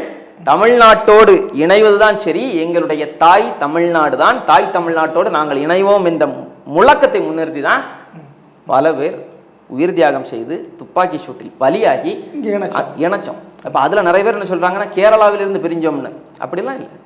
கேரளாவிலிருந்து இல்ல கேரளாங்கிற மாநிலமே உருவாக்கப்படலையே. 1956 நவம்பர் 1 தான் கேரளா என்கிற மாநிலமே உருவாக்கப்படுது. அதே நாள் தான் கன்னியாகுமரி என்கிற மாவட்டம் உருவாக்கப்படுகிறது. அதே நாளில் தான் தமிழ்நாடோடு கன்னியாகுமரி மாவட்டம் இணைக்கப்படுகிறது. அப்ப எப்படி நீங்க இல்லாத ஒரு கேரளா என்கிற மாநிலத்தோடு கன்னியாகுமரி மாவட்டம் இருந்தன்னு எப்படி நீங்க சொல்லுவீங்க? அது ஒரு வரலாற்று பிழை. பல பேர் இப்போ அதான் சொல்லிட்டு இருக்காங்க, கன்னியாகுமரி மாவட்டம் கேரளாவில் இருந்து பிரிஞ்சது. கேரளாவிலிருந்து எப்போங்க பிரிஞ்சது? எப்போது கேரளாவோடு இருந்தது சொல்லணும் இல்லையா? சும்மா கேரளாவிலிருந்து பிரிஞ்சோம், கேரளாவிலிருந்து ஒன்றும் பிரியலைங்க. இன்றைக்கு கேரளாவினுடைய பகுதிகளாக இருக்கக்கூடிய நெய்யாற்றின்கரை நமக்கு சொந்தம். நெய்யாற்றின்கரை வந்து மொழிவாரி மாநிலங்கள் பிரிக்கப்படுகிற போது அந்த மொழிவாரி மாநிலங்களையும் மொழிவாரி சீரமைக்கக்கூடிய குழு வந்து என்ன செய்கிறாங்க, இவங்க வந்து நாடு முழுக்க போகிறாங்க, போய் ஒவ்வொரு பகுதியிலும் மக்களை வந்து மக்கள் கணக்கெடுப்பு எடுக்கிறாங்க. அப்போ நெய்யாற்றின்கரையில் ஒரு கொடுமை நடந்தது. நெய்யாற்றின்கரையில் என்ன நடக்குது அப்படின்னா, அங்கே வந்து மலையாள ஆதிக்கம் இருந்த காரணத்தால் தமிழ் படிக்க முடியாது, தமிழ் பள்ளிக்கூடங்கள் கிடையாது, மலையாளம் தான் அங்கிருந்த தமிழர்கள் மலையாளத்தை படித்தார்கள். இவன் என்ன செய்கிறான், மலையாளம் படித்த தமிழர்களை அவனுக்கு வந்து தமிழ் பேச தெரியாமல் அவன் மலையாளம் படித்தா மாறிடுவாங்க இல்லையா, உங்களுக்கு வந்து மலையாளத்தை கல்வியாக படிக்கிறாங்கன்னு என்ன ஆவாங்க, மலையாளம் படிப்பார்கள், மலையாளத்தை பேசுவார்கள். அப்போ அவங்களை என்ன செய்கிறாங்க, அவர்களை மலையாளிகள் என்று கணக்கு காட்டி எண்ணிக்கை அளவில் மலையாளிகள் இங்கே பெரும்பான்மையாக இருக்கிறார்கள், நெய்யாற்றின்கரை கேரளாவுக்கு சொந்தம் என்று சொல்லி கொண்டு போகிறான். இல்லை மூணாறு இப்போ நீங்கள் சொன்ன மாதிரி எல்லாத்துக்கும் ஒரு காரணங்கள் இருக்கும். இப்போ எனக்கு ஒரு பொருள் வேணும்னா நான் அதில் ஒரு காரணத்தை சொல்லி அந்த பொருளை வாங்குவேன். இதே மாதிரி தான் அவங்களுக்கு நெய்யாற்றின்கரையில் உள்ள தமிழர்களை மலையாளி ஆக்க வேண்டும் என்ற ஒரு ஆசை இருந்திருக்கலாம். அந்த ஆசைக்கு ஒரு காரணத்தை சொல்லி அவங்க உருவாக்குறாங்க. மலையாளிகளை தமிழர்களை மலையாளி ஆக்கணுங்கிற காரணம் இல்லை, இந்த நிலத்தை கைப்பற்ற வேண்டும்ங்கிற காரணம். இதை முறியடிப்பதற்காகத்தான் போராட்டம் நடந்தது. அதையும் சேர்த்து தான் மார்ஷல் நேசமணி தலைமையிலே கோரிக்கைகள் வைத்தார்கள். 9 தாலுக்காக மீட்டெடுக்க கோரிக்கை வைத்து 4 தாலுக்காக்கள் மட்டும்தான் கிடைத்தது. இன்னைக்கு முல்லை பெரியாறு பிரச்சனை உங்களுக்கு தெரியும். கேரளா வந்து ஒரு சொட்டு தண்ணி தர மாட்டேங்கிறான் முல்லை பெரியாறுல. அந்த முல்லை பெரியாறு இருக்கக்கூடிய பீர்மேடு தாலுகா, இன்னைக்கு மூணாறு, கேரளாவினுடைய மிகப்பெரிய சுற்றுலா தலங்களில் ஒன்றாக இருக்கக்கூடிய மூணாறு, இது எல்லாமே தமிழர்கள் பெருவாரியாக வாழ்ந்த பகுதி, தமிழர் நிலப்பரப்பு. இதெல்லாம் இவ்வளோ தூரம் நீங்கள் இந்த முல்லை பெரியாறு பிரச்சனை சொல்றீங்கல்ல, இவ்வளோ தூரம் தமிழ்நாட்டில் எல்லா மாவட்டங்களிலும் எல்லா தெருமுனை கூட்டங்கள் நடத்தக்கூடிய திரு சீமான் அவர்கள் ஒரு முறை கேரளா முதல்வர் பினராயி விஜயன் அவர்களை நேரில் சந்திச்சு அதை முறையிடலாங்கல்ல? கேரளா பினராயி விஜயன் நேரில் சந்திச்சு முறையிடணுமா? ஆமாம். பினராயி உங்க இது சொல்லல அவர்கிட்ட. இருங்க நீங்க இங்க வந்து கத்துறீங்க, நீங்க தமிழ்ல பேசும்போது அவருக்கு புரியாது. நீங்க அவர் பக்கத்துல ஒரு அப்பாயின்மெண்ட் வாங்கி உட்கார்ந்து சொன்னீங்கன்னா அவர் புரிஞ்சுப்பாருல்ல. என்ன புரிஞ்சுப்பாரு? பினராயி விஜயனுக்கு தெரியாதா முல்லை பெரியார் பிரச்சனை? நீங்க வந்து தமிழ் தேசம் சொல்றீங்க, அப்ப அவர் வந்து கேரளா மக்களுக்காண்டி போராடுறாரு, நீங்க தமிழ் மக்களுக்காக போராடுறீங்க. ஒரு அப்பாயின்மெண்ட் வாங்கி பக்கத்துல உட்காரலாம். சரி, அது ஒரு விஷயமே இல்ல. அவரை போய் ஒரு அப்பாயின்மெண்ட் வாங்கி பாக்குறது ஒரு விஷயமே இல்ல. நான் என்ன கேட்கிறேன், அப்ப இங்க தமிழ்நாட்டில் ஒரு முதலமைச்சர் இருக்கிறார், அவர் வந்து கையால் ஆகாத ஒத்துக்கொள்கிறீர்களா? அதை ஒத்துக்கொள்கிறீர்களா? தமிழ்நாட்டில் இருங்க, நான் எனக்கு வந்து பினராயி விஜயன் முதலமைச்சர் கிடையாது, நான் கேரளாவில் இல்ல, நான் தமிழ்நாட்டில் இருக்கிறேன். இங்கே தமிழ்நாடு அரசு இருக்கிறது, தமிழ்நாட்டிற்கு ஒரு முதலமைச்சர் இருக்கிறார். நான் வந்து தமிழ்நாட்டில் இருக்கக்கூடிய நானு போய் இங்கே தமிழக அரசிடம் கோரிக்கை வைப்பது சரியாக இருக்குமா, இல்ல கேரளாவில் போய் கோரிக்கை வைப்பது சரியா இருக்குமா? நாங்கள் வைக்கக்கூடிய கோரிக்கையை தமிழக அரசின் மூலமாக வைப்பதுதானே சரியா இருக்கும். நீங்க தானே அதை செய்யணும். அதான் கரெக்ட், சரியா இருக்கும். அது சாமானிய மக்களுக்கு. நீங்க என்ன சொன்னீங்க, திராவிட கட்சிகளை அப்பாற்பட்டு தமிழ்நாட்டை தமிழ் ஆள வேண்டும், அது எங்கள் அண்ணன் சீமான் ஆள வேண்டும் சொல்லி கட்சி ஆரம்பிக்கீங்க. அப்ப நீங்க தான் என்ன பண்ணணும், இந்த தமிழ்நாட்டில் வாழக்கூடிய மக்களோட நிறை குறைகளை வந்து பக்கத்து மாநிலத்துல போய் பார்க்கலாமே, பக்கம் தானே. இங்க சீமான் அடிக்கடி இங்க வராரு, ஒண்ணு சிக்கல்ல பாத்துக்கலாம், பார்த்து சொல்லலாம், பாருங்க, பார்த்து சொல்லலாம். ஒரு சிக்கலுக்கு தகவல் தெரிந்தபடி நேரடியாக உங்க தலைவர் சீமான் அவர்களுடன் பேசக்கூடியவர் நீங்கள் சொல்லலாமே, சொல்லலாம். உங்களுடைய இந்த கோரிக்கையை நான் சொல்றேன், இந்த மாதிரி ஆசைப்படுறாங்க, இந்த மாதிரி ஆசைப்படுறாங்க பினராயி விஜயன் நம்ம போய் பேசணுமா சொல்லலாம். அதுல ஒன்றும் சிக்கல் இல்லையா, அது ஒன்றும் பெரிய ஒரு சிக்கலே இல்லையா. இதை ஒரு பெரிய ஒரு கேள்வியா ஒரு நீங்க வந்து எழுப்புறது தான் எனக்கு வந்து வியப்பா இருக்கு. இல்ல இல்ல, அதை நான் கேட்கலாம், அது போய் ஒரு கோரிக்கை வைக்கல, அது ஒன்றும் சிக்கலே இல்லை. நான் என்ன சொல்றேன், இந்த கேள்வி யாரை நோக்கி வைக்க வேண்டும் என்றால் தமிழ்நாட்டின் முதலமைச்சரை நோக்கி வைக்க வேண்டும். ஒவ்வொரு முறை நீங்க வர்றீங்களா ஐயா, 2 பேரும் கை குலுக்கிறீங்களே, கட்டி பிடிக்கிறீங்களே, இங்க வந்து அங்கிருந்து கேரளாவில இருந்து தெருநாய்க்கள் எல்லாம் கொண்டு விட்டு போறாங்க, அதை கேட்க முடியல. கோழி கழிவுகள், மருத்துவ கழிவுகள், இது எல்லாத்தையும் கொண்டு கொட்டிட்டு இருக்கிறான், அதை வந்து தடுக்க முடியல. கேரளா அரசிட்ட வந்து நீங்க முறையிட சொல்றீங்க, நீதிமன்றமே கண்டிக்கிறது. கேரளாவுக்கு வந்து உங்களுக்கு வந்து சரியாக கழிவு மேலாண்மை செய்ய முடியலன்னு சொல்லிட்டு நீதிமன்றம் கண்டிக்கிறது. பசுமை தீர்ப்பாயம் அபராதம் விதித்திருக்கிறது, கேரளாவினுடைய குப்பைகள் எல்லாம் இங்கே கொண்டு வந்து கொட்டினது. நீதிமன்றம் சொல்லியே திருந்தாதவர்கள் மற்றவர்கள் சொன்னால் போய் திருந்துவார்களா? இல்ல அண்ணன் சீமான் அவர்கள் சொன்னால் இவர்கள் திருந்துவார்களா? நாங்கள் இந்த மண்ணில் அதிகாரத்திற்கு வந்தால் எல்லாம் சரியாகும், அதுதான் நாங்கள் செய்ய முடியும். நாங்கள் போய் பினராயி விஜயன் போய் ஐயா செய்யுங்க ஐயா செய்யுங்க ஐயா என்று சொல்வதை விட நீங்க ஒன்று சொல்லுங்க, நாம் தமிழர் கட்சி இங்கே வந்து இந்த கோழி கழிவுகள், மருத்துவ கழிவுகள் கேரளாவிலிருந்து கொட்டப்படுவது, இதையெல்லாம் எதிர்த்து அண்ணன் சீமான் அவர்கள் பேசுகிறார், எல்லோரும் அவருக்கு வாக்கு செலுத்துங்கள், அதை வந்து அவர் செய்து முடிப்பார், நிறைவேற்றுவார். நீங்க சொல்லுங்க, அதுதானே செய்யணும். மக்கள்கிட்ட தானே நம்ம சொல்ல முடியும். நாம மக்களை சொல்ல வேண்டும், மக்கள்கிட்ட சொல்றோம், மக்களை அரசியல் படுத்துறோம், அதுதான் ஒரு அரசியல் கட்சி நம்ம வந்து செய்ய முடியும். நம்ம பினராயி விஜயனை பார்த்து பேசுறது ஒரு சிக்கலை எல்லாம் பார்த்து பேசிடலாம், அவ்வளவுதானே. உங்க விருப்பத்தை நிறைவேற்றிடலாம், பார்த்து பேசிடலாம். இப்போ அந்த லாஸ்ட்டாக உங்க ஒரு ரீல்ஸ் ஒன்று பார்த்தேன், அதில் என்ன குறிப்பிட்றீங்கன்னா, ஒரு பிரபலமான ஒரு மருத்துவமனையினுடைய கழிவு இந்த இடத்துல கொட்டப்படுது, ஸோ அதை மாற்றணும் அப்படின்னு ஒரு இது போடுறீங்க. இந்த விழிப்புணர்வு வந்து நாம் தமிழர் கட்சி ஆரம்பிச்சதுக்கு நீங்கள் வந்ததுக்கு அப்புறம் தான் வந்துச்சா, இல்லை இது உங்கள் இயல்பு தானா? இந்த மாதிரி மருத்துவ கழிவுகள், இந்த கோழி வேஸ்ட்டு, இந்த மாதிரி எல்லாம். நான் இப்போ என்ன கேட்குறேன் அப்படின்னா, நீங்கள் வந்து தொடர்ந்து கன்னியாகுமரி மாவட்டத்தில் இருக்கீங்க, இங்கே இருக்கக்கூடிய நிகழ்வுகள் எல்லாத்தையும் கவனிச்சுட்டு வரீங்க.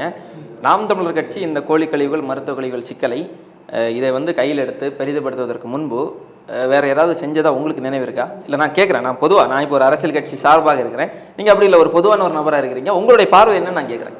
இல்லை, ஆக்சுவலாக இப்போ வந்து ஊடகங்களுடைய வெளிச்சம் அதிகமாக இருக்குது. இப்போ எது பண்ணாலுமே உடனே ஒரு மொபைல் எடுத்து ஃபோட்டோ பிடிச்சிடுறாங்க, இல்லை ஒரு வீடியோ எடுத்துடுறாங்க, வாட்ஸ்அப் யூடியூப்ல போட்டுறாங்க. ஆனால் இதுக்கு முன்னாடி போராடி இருக்கலாம். ஏன்னா காமராஜர் ஆட்சி காலத்தில் கூட இது இருந்திருக்கலாம்.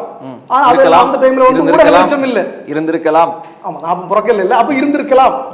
ஆனால் என்னுடைய பார்வைக்கு வந்து நாம் தமிழர் நீங்கள் செஞ்சது வந்து எனக்கு வந்து ஓகே, எனக்கு வேறு யாரும் சொன்ன மாதிரி தெரியல. ஸோ அந்த வகையில் உங்களை வந்து நண்பா நன்றி நிர்வாகத்தின் சார்பாக வாழ்த்துகிறோம்.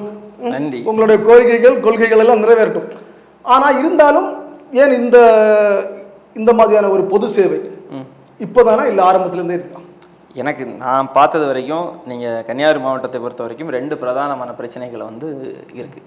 ஒன்று, பிரச்சனை நிறைய இருக்குது, ஆனாலும் ஒட்டுமொத்த கன்னியாகுமரிக்கான பொது பிரச்சனை இந்த மாவட்டத்தினுடைய இந்த மாவட்டத்தை அழிவை நோக்கி எடுத்து செல்லக்கூடிய பிரச்சனைகள் அப்படின்னா 2. ஒன்று, இந்த மண்ணினுடைய வளங்கள் கொள்ளையடிக்கப்படுவது, மலைகள் உடைத்து நொறுக்கப்பட்டு கேரளாவுக்கு கடத்தப்படுது.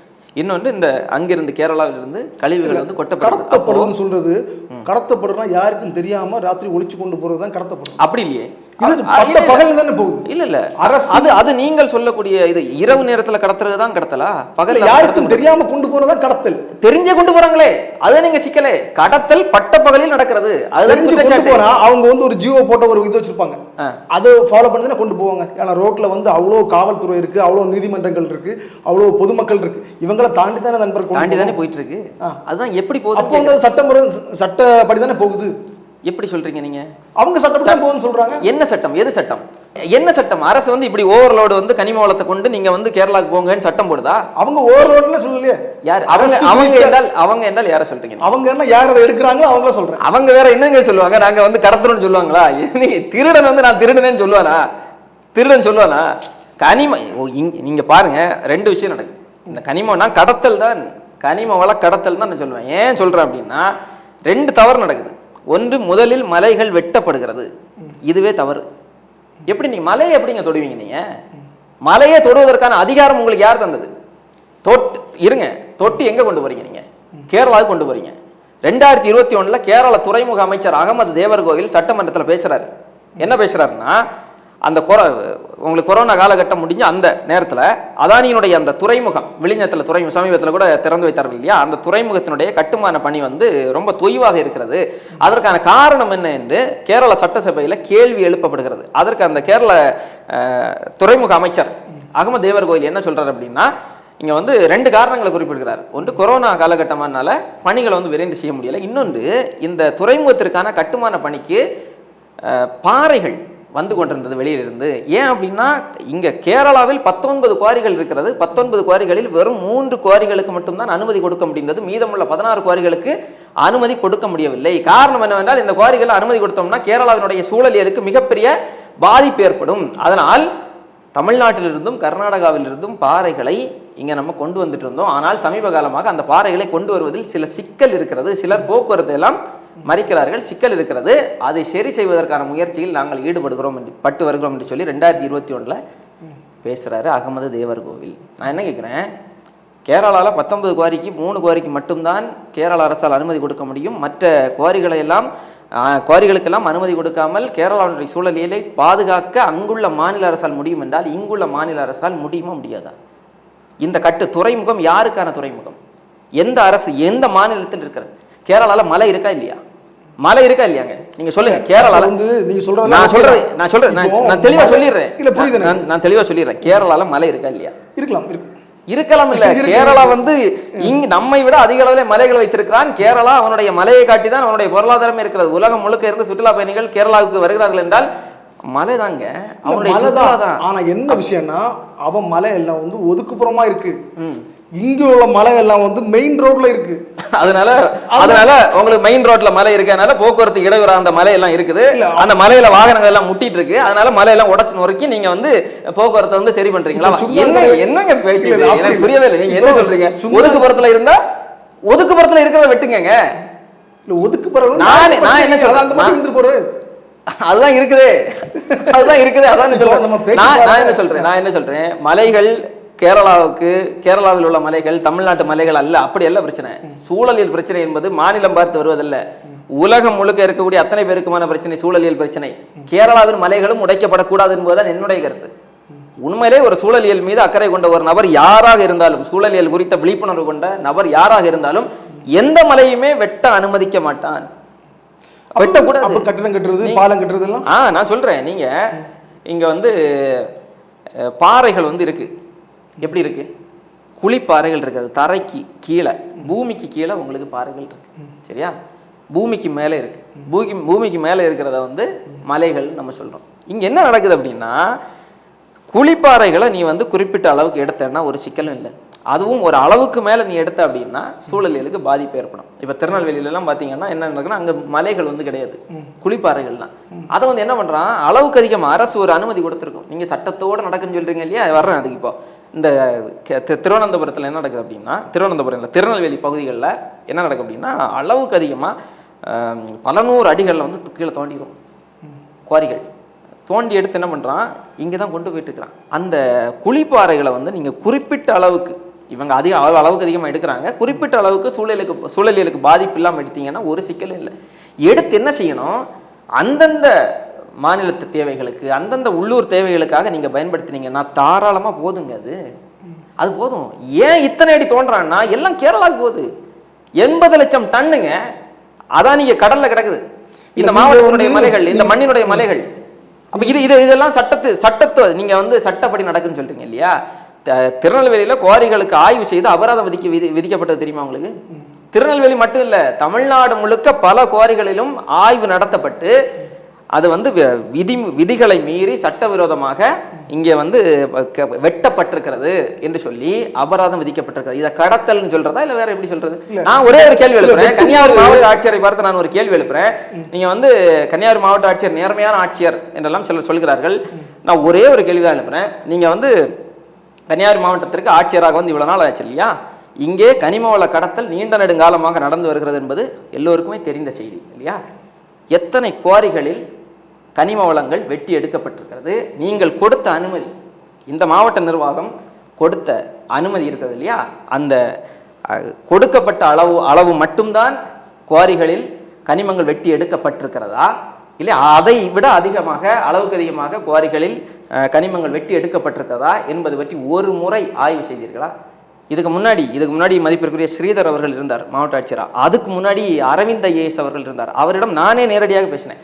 இவ்வளவு கடத்தல் நடக்குது, நீங்கள் எந்த நடவடிக்கையுமே எடுக்காமல் இருக்கிறீங்களே, இந்த இங்கேருந்து கேரளாவுக்கு கடத்திட்டு போயிட்டு இருக்காங்களே, இந்த நடவடிக்கை எடுங்கன்னா அவர் என்ன சொன்னார், எனக்கு அந்த போக்குவரத்து சார்ந்து எதுவும் செய்ய முடியாது, நான் குவாரிகளில் நடவடிக்கை எடுக்கலாம். அப்போது என்ன மாதிரியான நடவடிக்கை நீங்கள் எடுக்கலாம்னு கேட்டதுக்கு அவர் என்ன சொன்னார் அப்படின்னா, நான் அந்த குவாரிகளை ஆய்வு செஞ்சு அங்கே வயலேஷன்ஸ் இருக்கிறது என்றால், வயலேஷன்ஸ் நடப்பது கண்டுபிடிக்கப்பட்டால் குவாரிகள் மீது என்னால் நடவடிக்கை எடுக்க முடியும் என்று அவர் அப்போது சொன்னார். அப்போது நான் அவர்கிட்ட சொன்னேன், வயலேஷன்ஸ் இருந்தால் நடவடிக்கை எடுப்பேன்னு சொல்கிறீங்க இல்லையா? வயலேஷன்ஸ் மட்டும்தான் இருக்கிறது, உடனடியாக குவாரிகளை ஆய்வு செய்யுங்கள் என்று சொன்னோம். அவர் ஆய்வு செய்யலை. அதுக்கப்புறம் ஒரு ஆய்வு செய்யலை. இவர்கள் நேர்மையான மாவட்ட ஆட்சியர் என்று சொல்லக்கூடிய இவர்கள் ஏன் இதுவரை ஒரு குவாரியை கூட ஆய்வு செய்யலை? சில குவாரிகள் இயங்காமல் கூட இருக்கலாம்ங்க. குவாரிக்கு அனுமதி முடிந்து விட்டது நீங்கள் சொல்லலாம். முடிஞ்சிட்டுங்கிறதுனால திருடனை தப்பிக்க முடியாது. கடந்த காலங்களில் இயங்கிய குவாரிகள் எத்தனை, அந்த அத்தனை குவாரிகளிலும் ஆய்வு செய்யுங்கள். அரசாங்கத்திற்கு வர வேண்டிய பணம்ங்க, மக்களுக்கு வர வேண்டிய பணம், அந்த பணம் ஒரு சில தனியார் முதலாளிகளுக்கும் சில அரசியல்வாதிகளுக்கும் போகிறது என்றால் அது எப்படி பார்க்க முடியும்? பார்த்துட்டு எப்படி நம்ம அனுமதிக்க முடியும்? அப்ப ஏன் நடத்தல? இதெல்லாம் நீங்க என்ன சொல்றீங்க? சட்டத்தோடு தான் நடக்கிறது. நீங்க சொல்றது பார்க்கும்போது இப்ப மாவட்ட ஆட்சியர் எங்க ஆய்வு போனாலும் நாம் தமிழர் கட்சி பின்னாடியே கூட்டு போகணும். இல்ல புரியல. மாவட்ட ஆட்சியர் ஆய்வு போனா நாம் தமிழர் கட்சி கூட்டு போகணும் அப்படி சொல்லல. இல்ல அப்படி சொல்லும்போது அப்படி நான் சொல்லல. இப்போ ஒரு மாவட்ட ஆட்சியர் நேரடியா போய் ஆய்வு பண்ண அவசியம் கிடையாது. அது சம்பந்தப்பட்ட அதிகாரியே ஆய்வு பண்ணுவாங்க. சரி, அவங்க அதுக்கான பதில் வரும்போது அவங்க மீடியாவோ இல்ல அவங்க ட்விட்டர் பக்கத்துல அறிவிப்பாங்க. நான் சொல்றது மாவட்ட ஆட்சியர் நடவடிக்கை எடுக்கணும்னா மாவட்ட ஆட்சியர் நீங்களே போய் நின்று எல்லாத்தையும் செய்யுங்க. இந்த மாவட்டத்தினுடைய தலைவர் யார்? இல்ல ஒரே இப்ப நீங்க கோரிக்கை கொடுக்குறீங்க, இன்னைக்கு பாத்திர மாட்டாங்க. இருங்க, நீங்க மாவட்ட ஆட்சியருடைய பிஏ போன்று பேச வேண்டும், நீங்க ஒரு நெறியாளர் போன்று பேச வேண்டும், நீங்க ஒரு நெறியாளர் போன்று நடுநிலை தன்மையோடு பேச வேண்டும். நீங்க மாவட்ட ஆட்சியருடைய பிஏ கூட இப்படி பேச மாட்டாங்க. இருங்க, நான் என்ன சொல்றேன் அப்படின்னா, மாவட்ட ஆட்சியர் வந்து போட்டு நீங்க இன்னொன்னு, மாவட்ட ஆட்சியர் நேரடியா போறதுக்கு என்ன பிரச்சனை? எங்கெல்லாமோ நீங்க போறீங்க, இந்த குவாரிகளை போய் நேரடி ஆய்வு செய்யுங்க. மற்ற மாவட்டங்களில் எல்லாம் மாவட்ட ஆட்சியர்கள், துணை மாவட்ட ஆட்சியர், சார் ஆட்சியர்கள் எல்லாம் போய் ஆய்வு செய்யறாங்களே, உங்களுக்கு என்ன பிரச்சனை? ஒரு மாவட்ட ஆட்சியருக்கு இதை விட வேற என்னங்க வேலை? இல்ல, அதாவது அம்மா தூங்கிட்டாங்க, அதனால அப்பா கஞ்சி வைக்கிறேன்னா சில கஞ்சி அழுகி போகும். சரி, அதனால அம்மா செய்ய வேண்டிய வேலையை அம்மா தான் செய்யணும். மாவட்ட ஆட்சியர் தான் போவாங்க, கொஞ்சம் காலதாமதங்கள் ஆகும். இல்லையங்க, முடிச்சுட்டா மலையை நீங்க எப்ப போவீங்க? இத்தனை ஆண்டு நாங்களே கிட்டத்தட்ட ஒரு 5 ஆண்டு காலமாக அவ்வளவு வீரியமாக போராட்டங்களை நடத்தி வருகிறோம், தொடர்ந்து கோரிக்கைகளை வைத்து வருகிறோம். முடிச்சுட்டானே, அங்க துறைமுகத்தை திறந்துட்டான் அவன். 80 லட்சம் டன் கிடக்கு, அதெல்லாம் கொண்டு வந்து கொட்டுவீங்களா? நீங்க நீ கொட்டுவீங்களா? எடுத்துருவாங்க. ஆக்சுவலா வந்து என்னன்னா, எப்படி யாரை கேட்டு நீங்க கொண்டு போனீங்க? 80 லட்சம் டன்னு நினைச்சு பாருங்க. ஒவ்வொரு நாளும் 600 லாரி, 700 லாரி, 1000 லாரி, 2000 லாரில இங்க இருந்து போகுது. போறப்பெல்லாம் வேடிக்கை பார்த்துட்டு நீங்க வந்து சொல்றீங்க அவங்க வந்து போவாங்க. எப்ப போவாங்க? இனி போய் எதுக்குங்க? ஒரு அரசு அதிகாரி நீங்க சொன்ன உடனே, நீங்க மனு கொடுத்த உடனே போய் 5 ஆண்டு காலமா நாங்க கொடுத்துட்டு இருக்கிறோம். அப்ப எப்ப போவாங்க? உடனடியா நடவடிக்கை எடுக்கணும், உடனடியா எடுக்கணுங்க. நீங்க ஐயா ஸ்டாலின் அவர்கள், அவருடைய தந்தையார் மதிப்பிற்குரிய முன்னாள் திமுக தலைவர் மதிப்பிற்குரிய ஐயா கருணாநிதி அவர்கள் மறைந்த போது உடனடியாக நீதிமன்றத்துக்கு போறீங்க. ஈரோடு இரவா மெரினால தான் எங்க அப்பாவை நாங்க வந்து அடக்கம் பண்ணுவோன்னு, அதுக்கெல்லாம் உடனடியாக போக முடியுது? அதெல்லாம் போக முடியுது இல்ல? இது வந்து நீங்க சொல்றீங்க, நீங்க வந்து அது மனு கொடுத்து என்னது உங்களுக்கு தெரியுமா? நாங்க மனு கொடுத்தா நீங்க செய்யணுமா? உங்களுக்கு தெரியாதா? இருங்க, அவங்களுக்கு தெரியாதா? கன்னியாகுமரி மாவட்டத்துடைய மலைகள் உடைக்கப்படுவது மாவட்ட ஆட்சியருக்கு தெரியுமா இல்லையா? நீங்க என்ன உத்தரவு போடுறீங்க? ஒரு 86 வாகனங்களுக்கு என்ன குறிப்பிட்டு நீங்க வந்து இந்த வாகனங்கள் எல்லாம் எந்தவித சோதனையும் இல்லாமல் கன்னியாகுமரி மாவட்டத்தில் சோதனை சாவடிகளை கடந்து செல்லலாம் சொல்லி உத்தரவு போடுறீங்க. எப்படி நீங்க உத்தரவு போடுறீங்க? யாரை கேட்டு உத்தரவு போட்டீங்க நீங்க? அந்த உத்தரவெல்லாம் போட முடியல. தேர்ந்தெடுக்கப்பட்ட ஒரு பிரதிநிதி அத சட்டமன்றத்தில் சொல்றாரு. சரி, அதை வந்து என்ன பண்றாங்க, கலெக்டர் அனுமதிக்கிறாங்க. எந்த மக்கள் பிரதிநிதி என்ன கோரிக்கை சொல்றாரு? அதான் 19ஆம் சட்டமன்ற உறுப்பினர் கோரிக்கை வைக்கிறாரு. என்ன கோரிக்கை வச்சாரு? அவர் என்ன கோரிக்கை வச்சாருன்னு நீங்களே படிச்சிருப்பீங்களா? நீங்க சொல்லுங்க. நீங்க சொல்லுங்க, நீங்க சொல்லுங்க. அதாவது சாலையில் இந்த வண்டி வாகனங்களை எடுத்துக்கொண்டு போறதுக்கு சிரமமா இருக்கு, பொதுமக்களுக்கு பிரச்சனை இருக்கு அப்படின்னு சொல்லிட்டு சில நம்பர் கொடுக்குறாங்க. பொதுமக்களுக்கு பிரச்சனை இருக்கிறது அப்படிங்கிறது வந்து என்ன? இந்த வாகனங்களால தான் பொதுமக்களுக்கு பிரச்சனை. நீங்க இருக்கீங்க, இங்க 3 பேர் இருக்கிறீங்க, நான் இருக்கிறேன், நம்ம 5 பேருமே கன்னியாகுமரி மாவட்ட சாலைகளை பயன்படுத்திட்டு வரோமா இல்லையா? ஒரு காலத்துல நம்ம வந்து யாரை பார்த்து பயப்படுவோம்? சாலையில வாகனம் ஓட்டுறப்போ கேரளா பேருந்தை பார்த்து பயப்படுறோம். இப்ப யாரை பார்த்து பயப்படுறோம்? யாரை பார்த்து அச்சப்படுறோம்? எத்தனை மரணங்களுங்க இந்த கனிமவள கடத்தல் லாரிகளால் கன்னியாகுமரி மாவட்டத்தில் எத்தனை பேர் உயிர் வலி வாங்கியிருக்காரு? 100-2 வாகனங்கள் விபத்து இருக்கும். சாலை என்ன விபத்து கன்ஃபார்மா இருக்கும். அது இதுதான் காரணம்னு சொல்ல முடியாது நண்பரே. நீங்க ஓவர் ஸ்பீட்ல எத்தனையோ லாரிகள் ஓவர் ஸ்பீட்ல கண்ட்ரோல் இல்லாம போய் வெளியே போயிருக்கிறான், எத்தனையோ விபத்துகளை ஏற்படுத்தி இருக்கிறான். அதுக்கு காரணம் ஓவர்லோடுன்னு சொல்றேன். நீங்க அங்கங்கே காவல்துறை நிற்கிறாங்க, நின்று ட்ரிபிள்ஸ் போனாலே நீங்க வந்து விரட்டி பிடிக்கிறீங்க, அபராதம் விதிக்கிறீங்க. இந்த லாரிகள் எல்லாம் கண்ணுக்கு தெரியுதா இல்லையா? ஏன் நடவடிக்கை எடுக்கல? எத்தனை லாரிகள் இதுவரை பறிமுதல் செய்யப்பட்டிருக்கிறது? அங்கங்கே 2 லாரி பறிமுதல் செய்யப்பட்டது. நீங்க 2000 லாரியில 2 லாரியை பறிமுதல் செய்றீங்கன்னா இது கண்டுடைப்பா இல்லையா? இல்ல, நீங்க சொல்றது என்னன்னா உடனடியாக நடவடிக்கை சொல்றீங்க. ஏங்க 5 வருஷம் ஆகுதுங்க. 5 வருஷமா கனிமவள கடத்தல் நடந்துட்டு மலையை முடிச்சுட்டா 80 லட்சம் டன் அங்க கொண்டு போய் கொட்டிட்டான்னு சொல்றேன். நீங்க சொல்றீங்க உடனடியா. அப்ப எப்ப நீங்க 2068ல எடுங்க, நடவடிக்கை எடுங்க, மலையெல்லாம் போட்டு நம்ம ஏதாவது செத்து போனதுக்கு அப்புறம் நடவடிக்கை எடுப்போம். ஏன்னா புரியலையே. நீங்க அடுத்த தலைமுறை இருக்குல்ல, நீங்க இல்ல அடுத்த தலைமுறை வந்துருவாங்கல்ல, அடுத்த தலைமுறைக்கு இந்த மலை வேணுங்கிறதுக்காக தாங்க நாங்க இப்போ கத்திட்டு இருக்கிறோம். நீங்க என்ன சொல்றீங்க? அடுத்த தலைமுறை வர்றதுக்கு மலையே இருக்காது. இந்த இத்தனை குளங்கள் இருந்துச்சு கன்னியாகுமரி மாவட்டத்தில், எத்தனை குளம் இருக்கு இன்னைக்கு? இல்ல, ஒவ்வொரு காலகட்டத்துக்கு மாற்றங்கள் வரும். ஒரு மாற்றம் ஒரு காலத்துல இப்ப நான் எல்லாம் ஒரு 20 வருஷத்துக்கு முன்னாடி ஒரு அரசு அதிகாரி பார்க்க போறேன்னா அந்த அரசு அதிகாரி எங்க இருப்பாருன்னா ஓட்டு கட்டடத்துல உட்கார்ந்துருப்பாரு. இப்ப எப்படி உட்கார்ந்துருக்காரு? மேல் மாடியில டெரஸ்ல உட்கார்ந்துருக்காரு, ஏசி போட்டு உட்கார்ந்துருக்காரு. அப்ப அந்த கால மாற்றங்கள் இருக்குல்ல, இதே மாதிரி எல்லா வகையிலும் மாற்றங்கள் இருக்கும். அது மாதிரி நீங்க இந்த மலை கொண்டு போறேன்னு சொல்றீங்களா, அதுலயே அவங்க ஒரு சில மாற்றங்கள் வச்சிருப்பாங்க. அரசு நிர்ணயிக்கிறவங்களுக்கு தெரியாது. நீங்க கனிமவள கடத்தல ஆதரிக்கிறீங்க வெளிப்படையா, அதை சொல்லுங்க. ஆதரிக்கல. இப்ப நீங்க என்ன சொல்றீங்கன்னா மாற்றம் இருக்கும். எனக்கு ஒண்ணுமே புரியல. நான் என் மலையை உழைச்சு மலையை வந்து நொறுக்கி கொண்டு போயிட்டு இருக்கிறான், அழிச்சிட்டு இருக்கிறான், என் மாவட்டத்தை அழிச்சிட்டு இருக்கிறான். நான் பள்ளிக்கூடம் படிக்கிற காலகட்டங்கள்ல இப்ப பெரும்பாலான நாட்கள் நான் வந்து மலையில நனைஞ்சிட்டு தான் வருவேன். கன்னியாகுமரி மாவட்டம் அப்படிதான் இருக்கும். கிட்டத்தட்ட ஒரு குட்டி கொடைக்கானல் போன்று கன்னியாகுமரி மாவட்டம் இருந்துச்சு. இங்க வந்து கன்னியாகுமரி மாவட்டத்தில் அடிக்கக்கூடிய வெயில்ல கூட ஒரு ஈரத்தன்மை இருக்கும், ஈரப்பதம் இருக்கும். அதுதான் கன்னியாகுமரி மாவட்டம். இன்னைக்கு அப்படி இருக்கா? கன்னியாகுமரி மாவட்டம் இன்னைக்கு இருக்கா? அன்றைக்கு இருந்த ஒரு 10 ஆண்டு 15 ஆண்டுகளுக்கு முன்பு இருந்த கன்னியாகுமரி மாவட்டம் இன்றைக்கு இருக்கிறதா? கன்னியாகுமரி குமரி நம்ம சொல்றோம், குமரி கிளவியாகி பல ஆண்டு காலம் ஆகிவிட்டது. கிளவி ஆகிட்டா குமரி. நீங்க என்ன சொல்றீங்க? அது எடுப்பாங்க. எப்போ எடுப்பாங்க?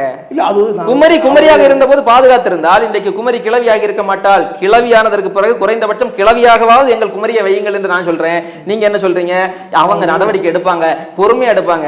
கிளவி செத்து போனதுக்கு அப்புறம் நடவடிக்கை எடுத்து வேஸ்ட். கிளவி அடக்கம் தான் பண்ண முடியும். கன்னியாகுமரி மாவட்டத்தில் அடக்கம் தான் செய்ய போகிறார்கள் இவர்கள். அப்புறம் நீண்ட நாட்களாக தமிழக மக்களுக்கு ஒரு சந்தேகம், அது வந்து நல்ல முறையில் எடுத்தாலும் சரி எப்படின்னு தெரியல எனக்கு.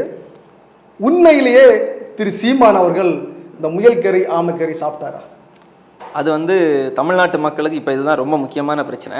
ஏன்னா தமிழ்நாட்டு மக்களுக்கு ஆனால் சீமான் அவர்கள் ஆமைக்கறி முயல்கறி சாப்பிட்டாரான்னு தெரிஞ்சால் அதுக்கான பதிலை சொன்னால் தமிழ்நாட்டு மக்களுக்கு இன்னைக்கு வந்து எல்லாருக்குமே தரமான கல்வி கிடைச்சிரும், எல்லாருக்கும் தரமான மருத்துவம் கிடைச்சிரும், தடையற்ற மின்சாரம் கிடைச்சிரும்.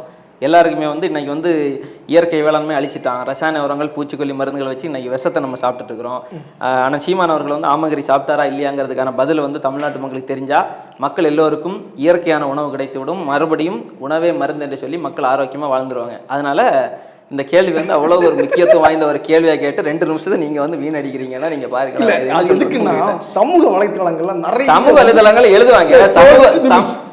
முட்டுப்புள்ளி வைங்களேன். இது எங்களுக்கு இதுக்கு முற்றுப்புள்ளி வைக்கிறது எங்க வேலை இல்லைங்க. நான் சொன்னேன் இல்லையா, இவ்வளவு பிரச்சனைகள் மக்களுக்கு இருக்கிறது என்று சொல்லி இந்த பிரச்சனைகளுக்கு, இந்த மக்களின் பிரச்சனைகளுக்கு முற்றுப்புள்ளி வைப்பதுதான் எங்க வேலையை தவிர ஆமகரி சாப்பிட்டாரா இட்லி கறி சாப்பிட்டாரா இதெல்லாம் எங்க பிரச்சனை. இது என்ன? இது எனக்கு சிரிப்பு தான் வருதுங்க. இது ஒரு பிரச்சனையா? இது ஒரு பிரச்சனை.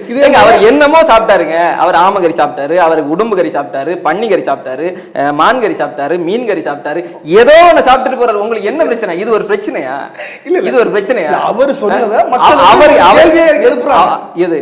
லாஸ்டா பாத்தீங்கன்னா நிறைய மேடைகள்ல திரு செந்தமிழன் சீமான் அவர்கள் பேசுது என்னன்னா, இந்தியா வந்து எந்த நாடுடன் பகை வச்சுக்கலாம், ஆனா பாகிஸ்தான் கூடயும் பங்களாதேசம் கூட வச்சிருக்க கூடாது.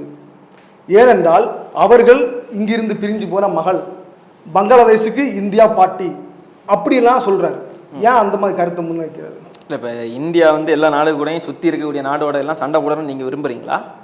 உங்க தலைவர் தான் சொல்றாரு எந்த நாடு வேணாலும் பகை வச்சுக்கலாம், ஆனா இந்த பாகிஸ்தான் கூடயும் பங்களாதேஷ் கூட வச்சிருக்க கூடாது சரி அப்படின்னு சொல்றாரு. சரி, அதற்கான ஒரு விளக்கத்தை நீங்க சொன்னீங்க இல்லையா, அது சரியா ஏற்புடையதா இல்லையா? நீங்க இப்போ நடக்கிற இந்தியா பாகிஸ்தான் போர் குறித்து பேசணும்னா எனக்கு அதுல ஒரே ஒரு கருத்து தான் இருக்கு. இப்போ இன்னைக்கு வந்து முதல்ல அந்த நடந்து கொண்டிருக்கக்கூடிய செய்திக்கு அங்கே என்ன நடக்குதுன்னே நமக்கு தெரியல. தினம் ஒரு செய்தி வருது, அப்புறமா அது பொய் செய்தி, அது ஃபேக் நியூஸ்னு வருது. தாக்குதல் நடத்தப்பட்டது என்று தகவல் இது மட்டும் கிடையாது. அதுக்கப்புறமா ஆனால் பாரதிய ஜனதா கட்சிக்கு பாகிஸ்தான் இல்லைன்னா அரசியலே இல்லைன்னு சொல்றேன். ஆமா, இல்லை தானே. பாரதிய ஜனதா கட்சிக்கு வேற ஏது அரசியல்? பாஜகவினுடைய அரசியல் என்ன? நீங்க சொல்லுங்க, பாஜகவுடைய அரசியல் என்ன? இன்னைக்கு வந்து பாகிஸ்தான் மேல போர் தொடுக்கணும், பாகிஸ்தானை அழிக்கணும்னு இவங்க பேசுறாங்க இல்லையா, அது தேசபக்தி காரணமாவா? தேசபக்தி காரணமாவா? நீ உண்மையிலேயே இவர்களுக்கு, பாஜகவுக்கு இந்தியாவின் மீது தேசம், இவங்களுக்கு வந்து தேசபக்தி இருக்கு, தேச பற்றாளர்கள், பாகிஸ்தான் வந்து நம்ம மேல தாக்குதல் நடத்துகிறது, அதனால பாகிஸ்தானை ஒழிக்கணும், பாகிஸ்தான் தேசபக்தி அப்படின்னா, நான் ஒரே ஒரு கேள்வி கேட்கிறேன். 800க்கும் மேற்பட்ட மீனவர்கள் இலங்கை கடற்படையால் நாட்டுக்கடல்ல சுட்டு சிதறடிக்கப்பட்டாங்க இல்லையா? இந்திய மீனவர்கள் தானே, இந்திய நாட்டு மீனவர்கள் தானே. இன்றைக்கு பேசக்கூடிய இவர்களில் ஒருவராக இலங்கையை கண்டித்து ஒரு அறிக்கையாவது வெளியிட்டார்களா? இல்லை இனி பேசுவார்களா? இன்னைக்கு பாகிஸ்தான் மேல வரக்கூடிய கோபத்தில் இதை விட ஒரு 1000 மடங்கு கோபம் வந்திருக்க வேண்டாமா உங்களுக்கு? ஒவ்வொரு முறை இப்போ வரைக்கும் நீங்க வந்து என்ன பண்றான்? சிங்களுக்கு வந்து கோபங்கள் வரும், அதை வந்து வெளிப்படையா பண்ண முடியாது. நீங்க சொல்ற மாதிரி இப்ப கோபம் வந்துச்சு டக்குன்னு கோபப்படுங்க, சிரிங்க, அழுங்க, இது நல்லா இருக்கு, இது அழகா இருக்கு. நீங்க பேசுறது பண்ண முடியும். எல்லாம் அவங்க அதிகாரியை தொடர்பு கொள்வாங்க, நீங்க பேசுவாங்க, எல்லாம் பண்ணுவாங்க. இருங்க நீங்க கனிமவள கடத்தல் பத்தி பேசுனேன், அழிச்சு முடிச்சுட்டான், பொறுமையா பண்ணுவாங்கன்னு சொல்றீங்க. இப்போ வந்து பாகிஸ்தான் கச்சத்தீவு பிரச்சனையை பற்றி பேசுகிறேன், அதுவும் பொறுமையாக தான் பண்ணுவேன்னு சொல்கிறீங்க. நீங்கள் ரொம்ப பொறுமைக்கான விருதை இவருக்கு கொடுங்க, நான் பரிந்துரை செய்கிறேன். நீங்கள் வந்து இந்த பொறுத்திருந்து நீங்கள் பொறுமையாக அவங்க நடவடிக்கை எடுக்கிறதுக்கு முன்னாடி எல்லாமே அழிஞ்சிரும். ஒட்டுமொத்தமாக மீனவர்களே அழிச்சிருவான். மலையை அழிச்சு முடிச்சான் இல்லையா, நீங்கள் நடவடிக்கை எடுப்பாங்கன்னு சொல்லிட்டு இருக்கீங்க. அது மாதிரி தான் இங்கேயும் இன்னும் எத்தனை ஆண்டு காலம் நீங்கள் கடந்த ஒரு 15-20 ஆண்டு காலத்தில் எடுங்க 800 எல்லா விஷயத்துக்குமே நம்ம போருக்கு போனோம்னா கடைசி போருக்கு தான் போகணும். யார் அதானே ஒரு நிம்மதி இருக்காது. அதானங்க நாங்கள் சொல்கிறோம். இப்போ அதான் உங்கள் கேள்வி என்ன? பாகிஸ்தான் கூட போகக்கூடாது, வங்கதேசத்துக்கு கூட சண்டைக்கு போகக்கூடாதுன்னு சொல்கிறாங்க இல்லையா? அதான் நீங்கள் சொல்கிறீங்க. இலங்கை சொல்கிறேன், இலங்கை மீனவர் சொன்னீங்க. பாகிஸ்தான் கூட சண்டைக்கு போகலாம், வங்கதேசத்துக்கு கூட சண்டைக்கு போகலாம், ஆனால் இலங்கை கூட போகக்கூடாது. அதானே நான் என்ன சொல்றேன், வேண்டாம் போர் என்பதே தேவையற்ற ஒன்று. அதுதான் என்னுடைய கருத்து. நீங்க ஒரு போர் அப்படிங்கிறது வந்து அதுல வந்து வெளியே இருந்து நம்ம பார்க்கலாம், சமூக வலைதளங்களில் பார்த்துட்டு நம்ம வந்து ஃபயர் விடலாம், நிறைய ஃபயர் விடலாம். அது வந்து அந்த களத்தில் நிற்கிறவனுக்கு தான் அந்த வழி தெரியும். நீங்க போரில் பங்கு பெற்றவன்ட்ட கேளுங்க, யாருமே போரை விரும்ப மாட்டார்கள். போரில் பங்கு பெறக்கூடிய நபர்களுடைய குடும்பத்தை சார்ந்தவர்கள்ட்ட கேளுங்க. ஒரு இராணுவ வீரர் இருக்கிறாரா? இல்லை, அவருடைய மனைவிட்ட கேளுங்க, போரை நீங்கள் விரும்புவீர்களான்னு கேளுங்க. அவருடைய மகன்கள்கிட்ட, பிள்ளைங்கள்ட்ட கேளுங்க, அவருடைய பெற்றோர்கிட்ட கேளுங்க. போரில் மரணம் அடைந்தவர்களுடைய குடும்பத்தினர்கிட்ட பேசியிருக்கீங்களா? சந்தித்திருக்கிறீங்களா? விரும்புவார்களா போரை? ஒரு போர் நடக்குதுன்னா அந்த போரில் அதிக அளவில் பாதிக்கப்படுவது யார் தெரியுமா? இந்தியாவில் அல்ல, உலகம் முழுக்க எந்த நாடாக இருந்தாலும் சரிதான். இதே பாதிப்புக்குள்ளானதானே திரு சென்னையில் நடந்த வெடிகுண்டு பலியானங்கள்ல ஒரு காவல்துறை ஒரு பெண் அதிகாரி அவங்க ஊடகத்தில் வந்து அழுறாங்கல்ல, அதை நீங்க யாருமே கவனிக்கல. எந்த காவல் அதிகாரி? எதை சொல்றீங்க நீங்க? நான் எந்த காவல் அதிகாரி யாரை நிறைய போர் நடக்குது, நிறைய போர் நடந்திருக்கிறது, நிறைய பேர் அவங்க கத்துறாங்க, என்னென்னமோ பண்றாங்க. அதை நாம் தமிழர் கட்சி வந்து அவங்க அழுகையை வந்து ஆதரிக்கிறதே தவிர அவங்களுக்கு சப்போர்ட்டா இல்லையே. யார் நாங்க தான் கொன்னோன்னு உங்க தலைவர் ஓப்பனா சொன்னாரு. எந்த பெண்? எந்த காவல்துறை உயர் அதிகாரி? அது யாரு? எனக்கு அவங்க பேரு கட்ட தெரியல.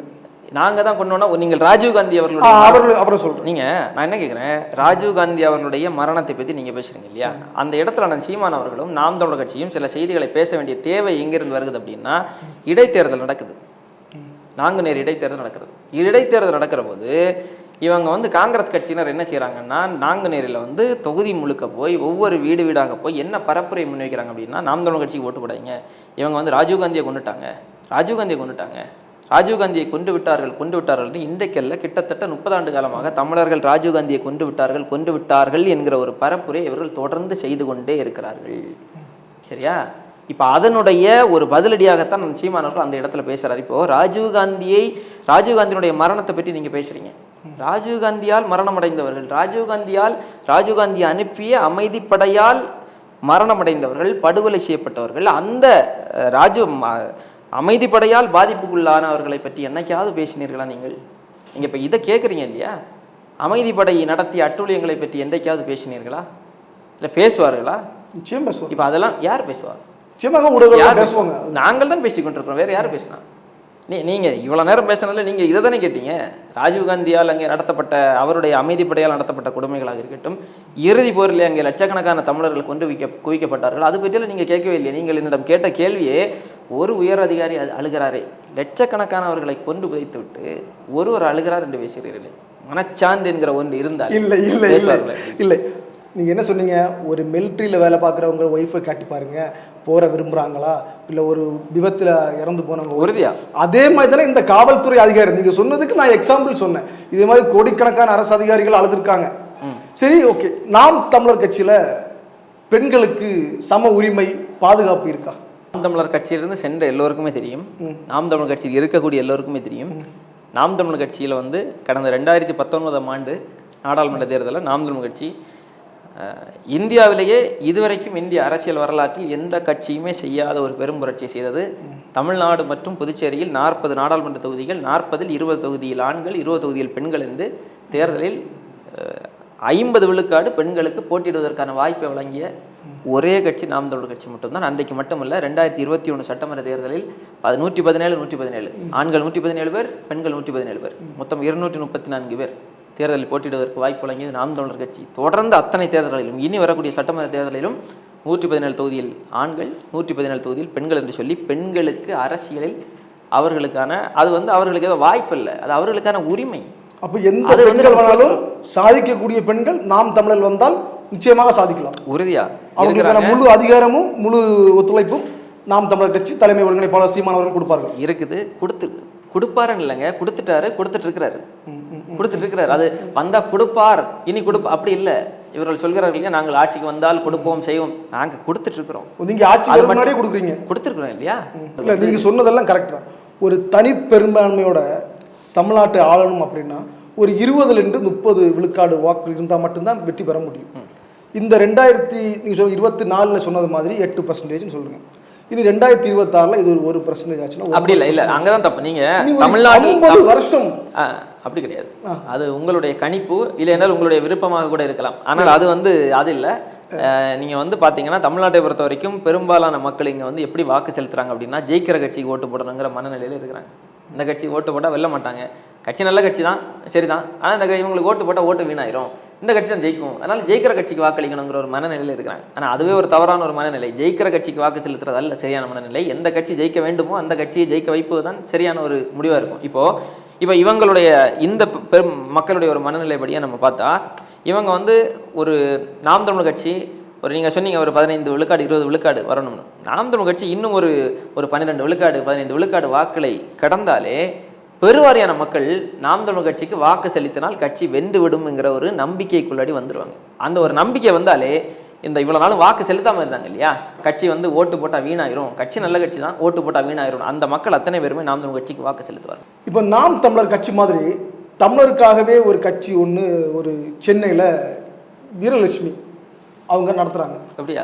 தமிழர்களுக்கான கட்சி? தமிழருக்கான கட்சி, தமிழர் முன்னேற்ற படைன்னு என்ன செஞ்சாங்க தமிழர்களுக்காக? இது வரைக்கும் அவர்கள் செய்த ஏதாவது என்ன செஞ்சாங்கன்னு அவங்கள்ட்ட தான். அப்ப எப்படி தமிழர்களுக்கான கட்சின்னு சொல்லுவீங்க? அவங்க சொல்றாங்க இல்ல அவங்க சொல்றாங்க நாங்களும் தமிழருக்கான கட்சி தான், நாங்களும் தமிழர் முன்னேற்ற படையினர். அவர்கள் முழு நேரமாக சீமான் அவர்கள் கேள்வி கேட்கிறார்கள்.